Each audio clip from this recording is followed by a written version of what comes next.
All right, today we're going to talk about integers, absolute value, and this should be a little bit of a review from elementary school, and if it's not, then we will see it right now for the first time, which is fine.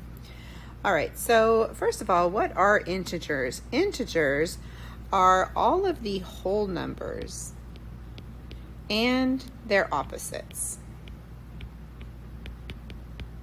So examples of integers might be like the number 3, the number -2, 5, -1, -8, 6. These are all integers. Integers are not fractions or decimals, even if they're negative ones.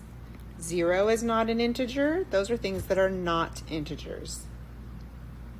So in this box down here, and let me make my highlighter a little smaller here, down here in this box that says integers, I want you to draw those shapes on the number line at the top. So for example, it says to draw a heart on 3 and -3. So 1, 2, 3. Here would be a 3. You can label it if you want to. And here would be, oops, has to be heart, our -3. Next it says, I'll make my hearts a little better because that's important to me. It's getting worse. Draw a star on the -1 on the number line. So the -1 would be right here. I'm going to draw a star here.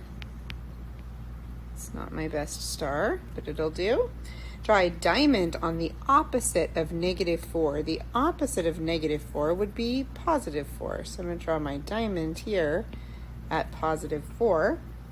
Draw a triangle on the number that represents a temperature of 5 degrees below 0. 5 degrees below 0 would be -5, so I'm going to draw a triangle there.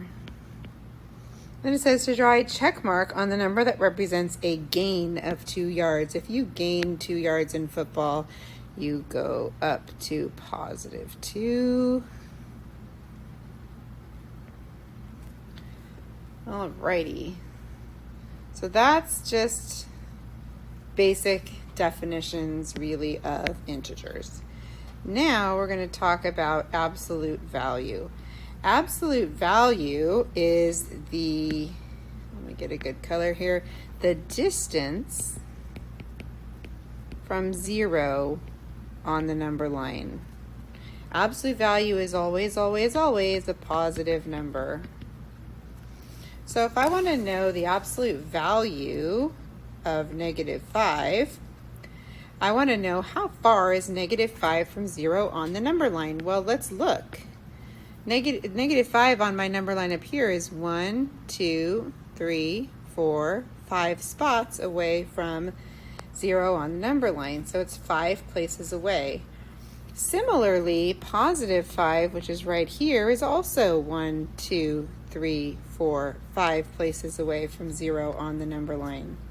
So it's always positive because we measure direction in positive numbers. Like if it's 5 miles from your house to school, it's not -5 miles from school to your house, right? It doesn't change sign with the direction. So we just want to know how far it is from 0. So the fast way to remember that is if it's the same number that is in the absolute value symbols. Like for number 3, the absolute value of -2 is going to be 2, and it's just always positive. If it's already positive, you keep it positive. If it's negative, you make it positive. It's always positive. So if you look at number 4, it says the absolute value of -3 plus the absolute value of +3. So the absolute value of -3 is 3, and the absolute value of +3 is also 3. So if we add those together, we get 6. The last two are a little bit trickier. So this negative is outside of the parentheses, or outside of the absolute value symbol. So it's asking, what's the opposite of the absolute value of 4? Well, the absolute value of 4 is 4. The opposite of that number would be -4. The next one says, what's the opposite of the absolute value of -4? The absolute value of -4 is also 4. And the opposite of that is -4. So these are both -4. All right. Thank you for watching.